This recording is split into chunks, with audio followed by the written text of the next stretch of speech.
Framelens Audio Visual.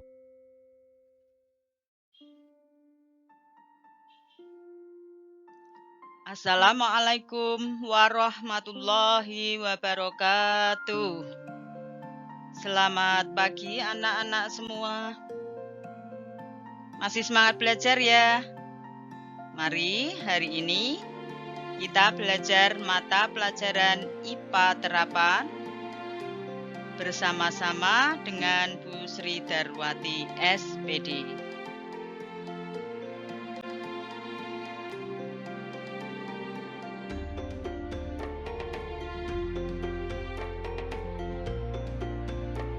Yuk kita belajar KD7 tentang larutan.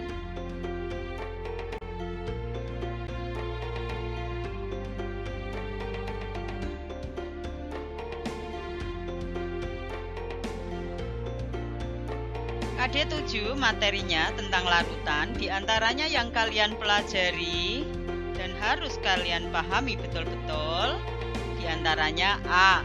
Larutan, B. Kelarutan, C. Faktor-faktor yang mempengaruhi kelarutan, D. Konsentrasi larutan, dan E. Yang terakhir nanti teknik pembuatan larutan.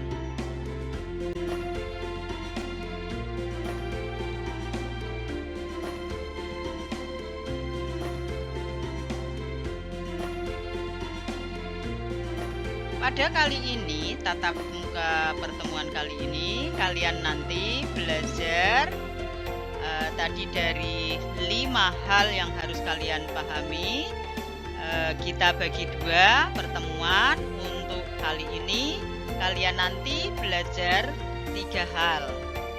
Yang 2 hal, bagian D dan E, nanti kita pelajari di pertemuan berikutnya. Oke, untuk hari ini kalian saya ajak belajar tiga hal ya. A. Larutan, B. Kelarutan, dan C. Faktor-faktor yang mempengaruhi kelarutan.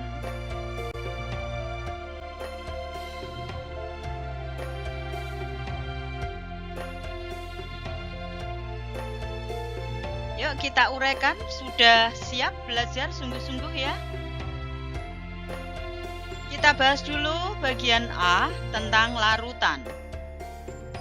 Apa itu larutan? Pengertiannya, larutan adalah campuran homogen yang terdiri dari pelarut, disebut juga solvent, dan zat terlarut, disebut juga solut, yang setiap komponennya tidak dapat dibedakan secara fisika.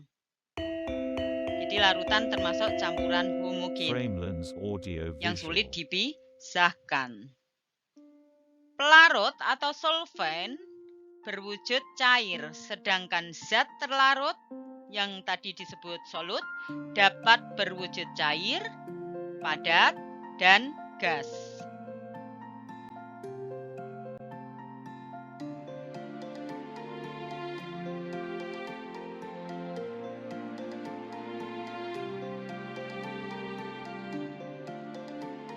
Pelarut hanya berupa satu jenis zat, sedangkan zat terlarut dapat lebih dari satu jenis zat.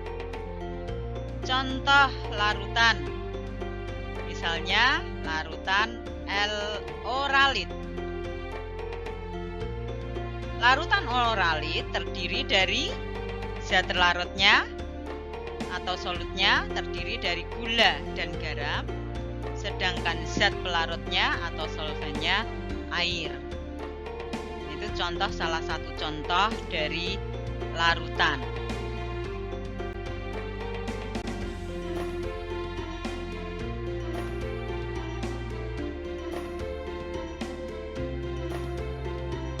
Larutan nanti yang kalian pelajari ada 2 hal. Yang pertama, jenis larutan dan zat terlarut. Saya ulangi, yang pertama jenis pelarut dan zat terlarut. Nanti jenisnya apa saja kita uraikan. Yang kedua, proses melarutnya zat padat. Jadi kalau zat larutnya zat padat, proses melarutnya bagaimana? Ya, kita uraikan satu persatu. Yuk kita lanjutkan ke slide berikutnya.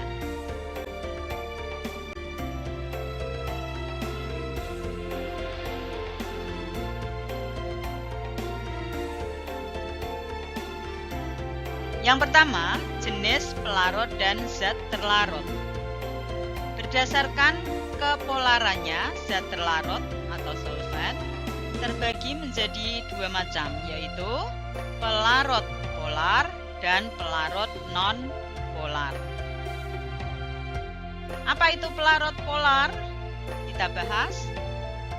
Pengertiannya adalah pelarut atau cairan yang dapat melarutkan molekul atau senyawa polar, yaitu yang memiliki distribusi muatan yang tidak merata dalam molekul mereka yang cukup signifikan untuk menyebabkan muatan itu terlihat. Contoh pelarut polar adalah air. Framelens Audio Visual.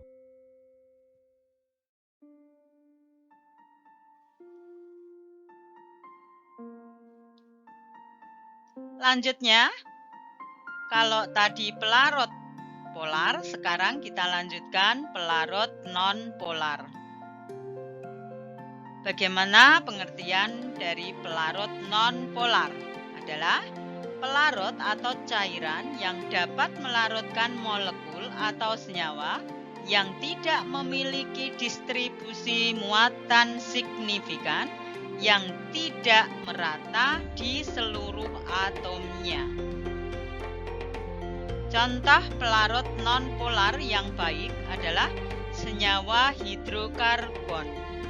Contohnya diantaranya ada minyak tanah, asam cuka, kemudian bensin, kemudian ada solar,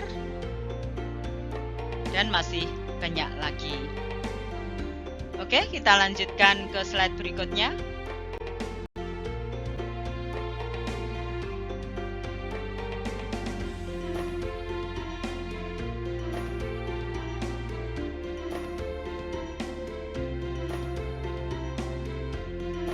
Kita lanjutkan.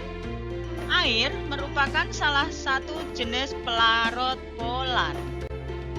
Air dapat melarutkan alkohol, tetapi tidak dapat melarutkan minyak. Hal ini karena adanya perbedaan kepolaran antara air dan minyak. Alkohol merupakan senyawa polar, sedangkan minyak merupakan senyawa non-polar. Nah, ini mengenai pelarut air, bisakah melarutkan alkohol atau minyak?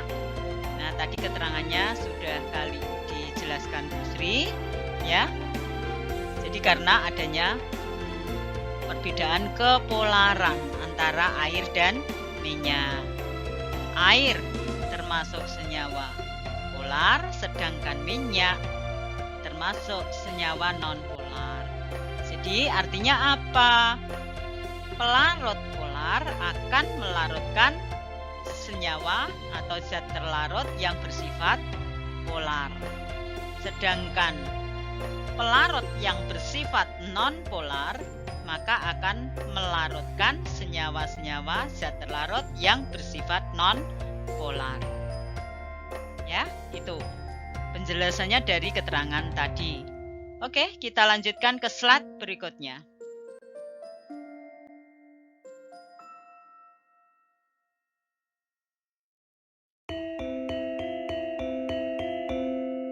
Selain bersifat pelarut polar, air juga dikenal sebagai pelarut universal.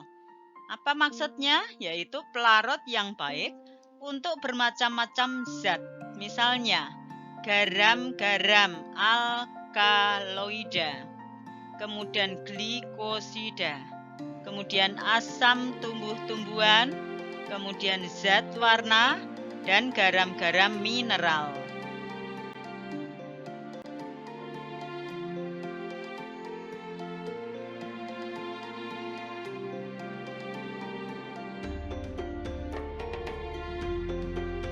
Oke, yuk lihat di slide ini bagaimana jenis pelarut dan kegunaannya.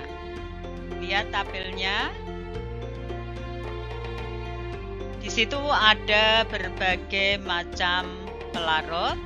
Di antaranya ada asam asetat atau asam cuka. Asam cuka atau asam asetat rumus kimianya CH3COOH. Kegunaannya apa? Sebagai pelarut kitosan.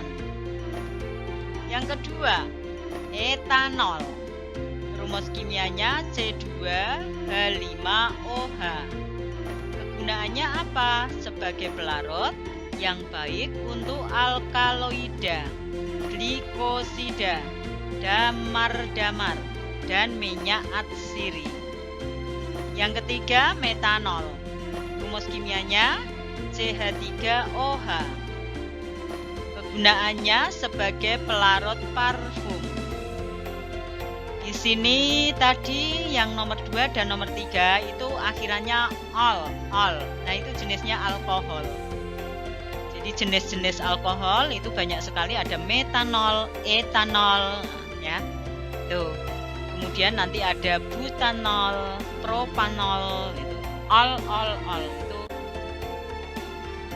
termasuk senyawa alkohol. Lanjut, yang keempat, gliserin. Rumus kimianya C7H5 dalam kurung OH 3 kali. Sebentar, tidak kelihatan ya, angkanya terlalu kecil. Coba saya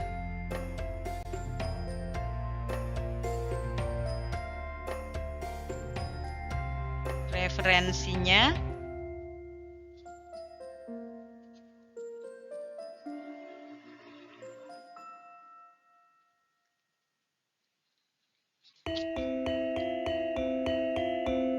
Framelens Audio Visual. Saya ulangi untuk gliserin. Rumus kimianya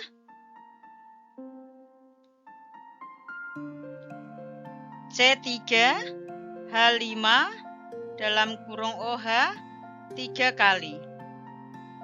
Saya ulangi, gliserin C3H5 dalam kurung OH 3 kali. Kegunaannya sebagai pelarut parfum, bahan kecantikan, dan obat-obatan. Jadi bagaimana untuk melarutkan parfum dari parfum yang masih istilahnya masih belum tercampur, masih aslinya. Nah, itu untuk memperbanyak parfum, maka bisa ditambahkan gliserin. Bahan kecantikan misalnya lotion. Kemudian obat-obatan, biasanya obat-obatan yang cair. Kemudian yang ke-5, aseton. Rumus kimianya CH3COCH3. Kegunaannya sebagai pelarut cat kuku. Ini bagi kecantikan ya, yang dipakai untuk kecantikan kuku. Nah, itu bahannya aseton yang dipakai untuk melarutkan cat kuku. Yang keenam, etil asetat. Rumus kimianya C2H5COOCH3. Kegunaannya sebagai flavonoid. Yang ketujuh, kloroform. Rumus kimianya CH-Cl3. Kegunaannya untuk pelarut basa alkaloida, kemudian pelarut damar, kemudian pelarut minyak lemak, dan pelarut minyak atsiri. Yang kedelapan, bensena. Rumus kimianya C6H6. Kegunaannya sebagai pelarut minyak, sebagai pelarut resin alami, sebagai pelarut vernis oleoresin, dan sebagai pelarut resin alkaloid. Yang kesembilan, ether. Rumus kimianya CH3O CH3. Kegunaannya sebagai pelarut lemak. Yang ke-10, karbon tetraklorida. Rumus kimianya CCl4. Kegunaannya sebagai pelarut minyak dan getah tanaman. Yang ke-11, heksana. Rumus kimianya C6H14. Kegunaannya sebagai pelarut yang baik untuk lemak-lemak dan minyak-minyak. Oke, kita lanjutkan ke slide berikutnya.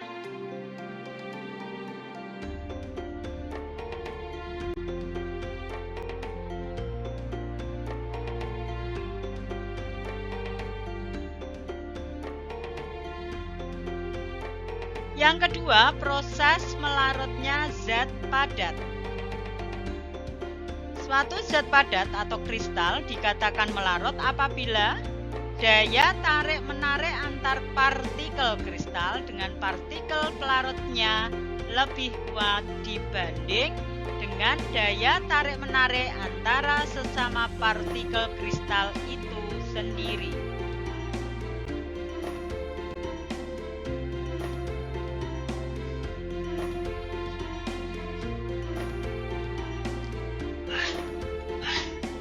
Kita lanjutkan. Pada saat kristal bersentuhan dengan pelarut, partikel pelarut menumbuk partikel kristal, sehingga partikel permukaan kristal terlepas dari tempatnya.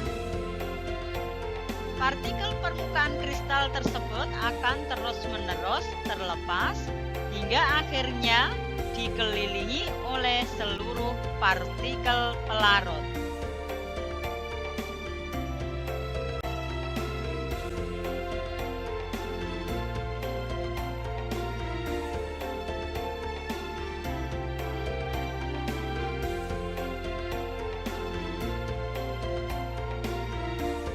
Kita lanjutkan B, kelarutan. Apa yang dimaksud dengan kelarutan? Yuk kita uraikan pengertiannya. Kelarutan adalah kemampuan melarut tiap zat dalam tiap pelarut. Kelarutan merupakan jumlah maksimal zat larut yang dapat larut pada pelarut tertentu untuk membentuk suatu larutan homogen. Setiap zat larut memiliki batasan jumlah tertentu untuk dapat melarut.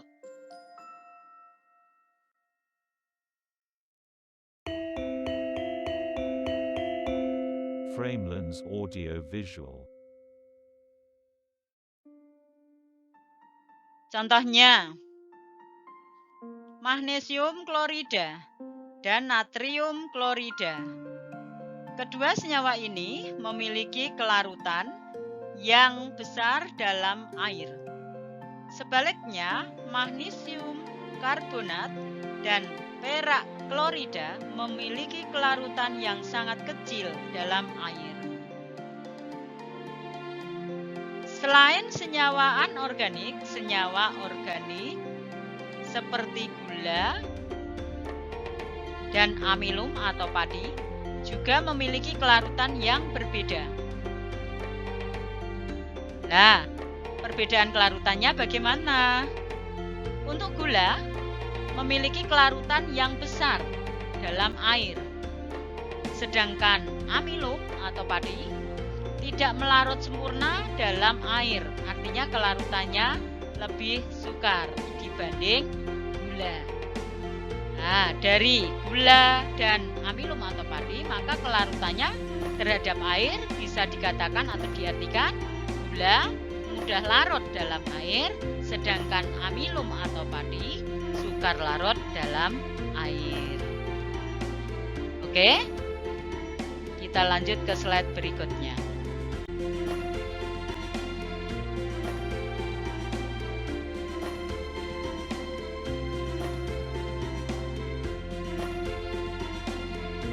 Proses pelarutan suatu zat jika dilakukan terus-menerus akan mencapai batas maksimal kelarutannya pada suatu waktu yang disebut keadaan tepat jenuh.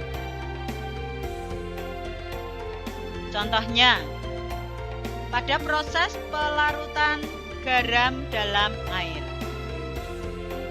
Jika pada segelas air dimasukkan 1 sendok teh garam lalu diaduk. Dalam air didapati garam masih melarut. Berikutnya.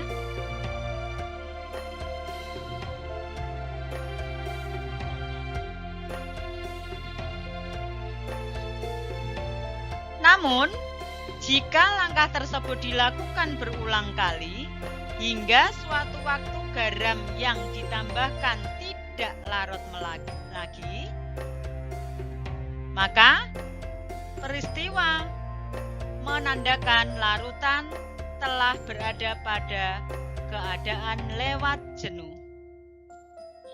Akan tetapi apabila dalam penambahan zat dalam pelarut, zat masih dapat melarut, peristiwa tersebut disebut dalam keadaan belum jenuh. Jadi tadi dari slide sebelumnya, kemudian slide ini ada beberapa kesimpulan yang bahwa berdasarkan kelarutannya, larutan dikelompokkan menjadi 3 macam, yaitu larutan tepat jenuh, kemudian larutan lewat jenuh, dan larutan belum jenuh. Ya, antara tepat jenuh dan lewat jenuh itu hampir berdekatan karena batasnya masih bisa dilarutkan dan sudah tidak bisa melarut lagi. Kalau sudah tidak bisa melarut lagi, masih ada istilahnya masih ada sisa atau endapan, maka dikatakan lewat jenuh. Nah, antara lewat jenuh dengan tepat jenuh itu berhimpit, limit, dikatakan limit, artinya ada berdekatan sekali. Jadi saat larutannya itu, zat yang terlarut tambahkan itu sudah tidak bisa melarut lagi dan itu tidak ada sisa, maka dikatakan tepat jenuh. Tapi kalau sudah ada sisa, maka dikatakan lewat jenuh. Sedangkan yang belum jenuh itu selama masih diberi zat larut itu masih mudah melarut, dikatakan belum jenuh. Nah itu. Jadi antara tepat jenuh dengan lewat jenuh, hati-hati perbedaannya karena sangat tipis sekali perbedaannya. Oke, kita lanjutkan ke slide berikutnya.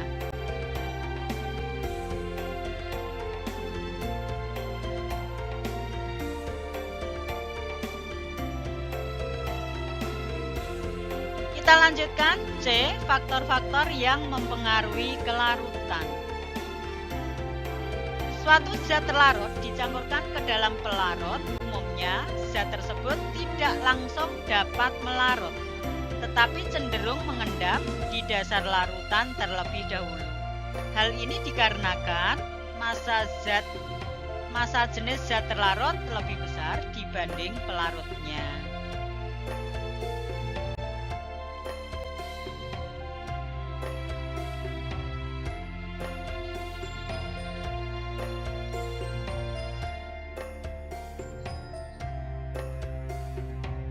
Kemudian keterangan selanjutnya, akan tetapi setelah beberapa waktu zat tersebut berangsur-angsur berdifusi dan melarut. Proses ini akan membutuhkan waktu yang berbeda-beda. Cepat atau lama bergantung pada perlakuan yang diberikan selama proses pelarutan. Framelens Audio Visual.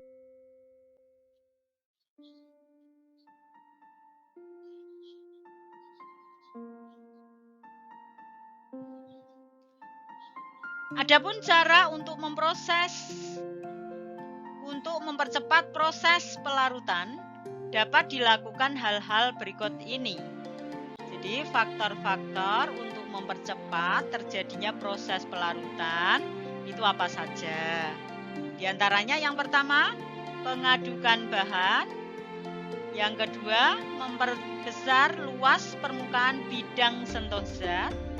Yang ketiga, peningkatan suhu atau menaikkan suhu.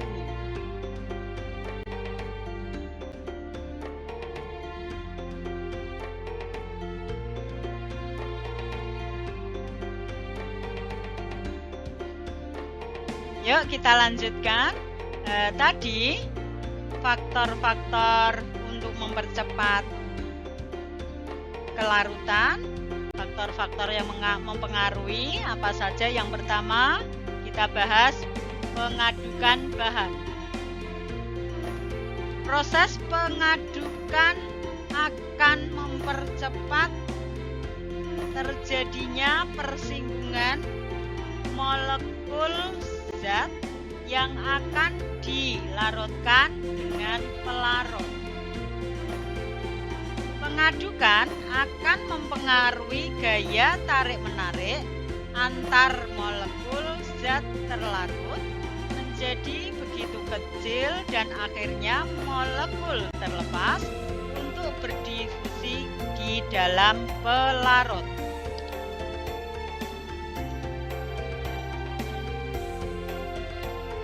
Semakin cepat pengadukan, semakin cepat homogenitas larutan tercapai.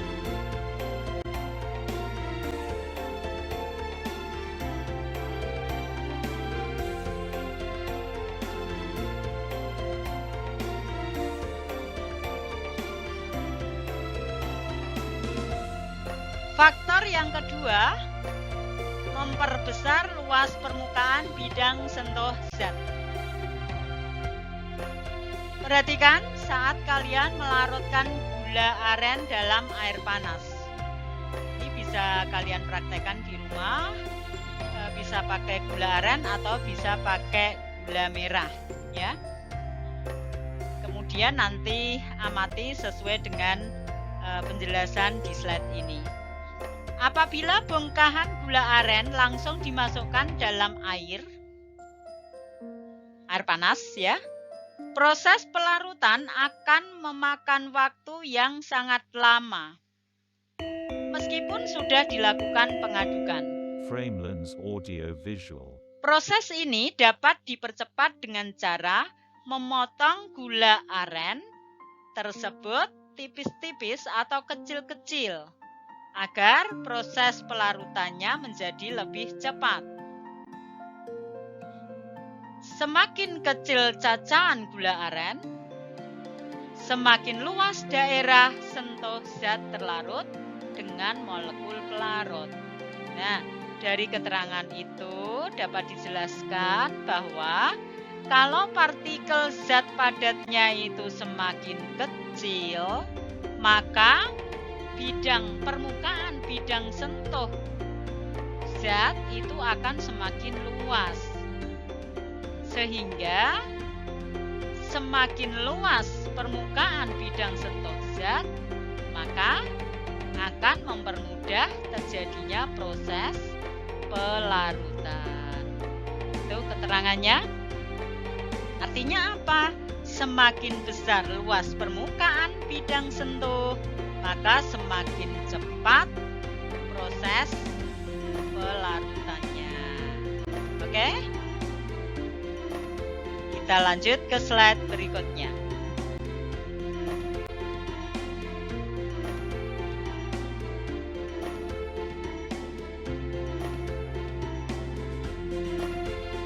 Faktor yang ketiga, peningkatan suhu. Proses pemanasan akan mengakibatkan suhu larutan meningkat.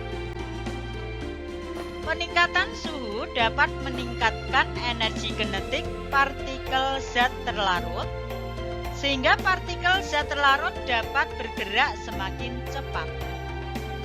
Hal tersebut mengakibatkan proses persinggungan antar molekul menjadi semakin intensif, sehingga pelarutan cepat berlangsung.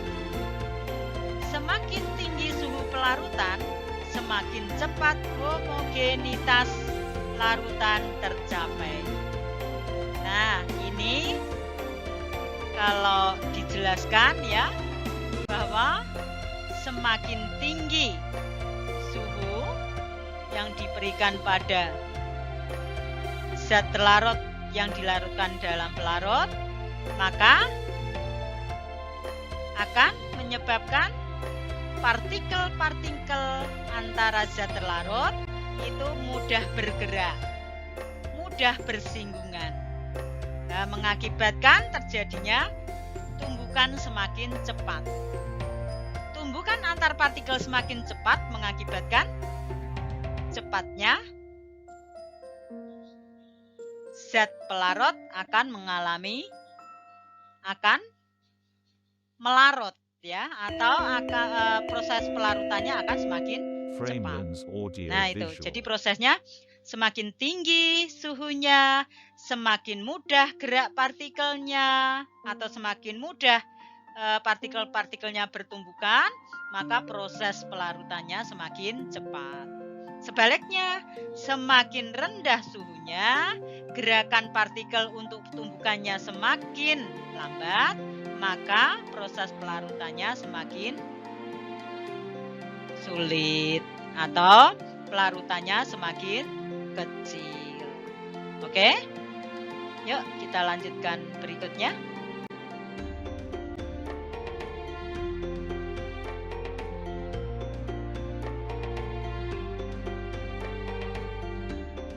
Oke, sekian dulu materi KD7 tentang larutan. Kita lanjutkan ke pertemuan berikutnya nanti untuk pertemuan yang akan datang. Sekian dulu materi yang diberikan Bu Sri. Terima kasih, semoga bermanfaat buat kalian, dapat menambah ilmu dan pengetahuan buat kalian. Saya tutup. Wassalamualaikum warahmatullahi wabarakatuh.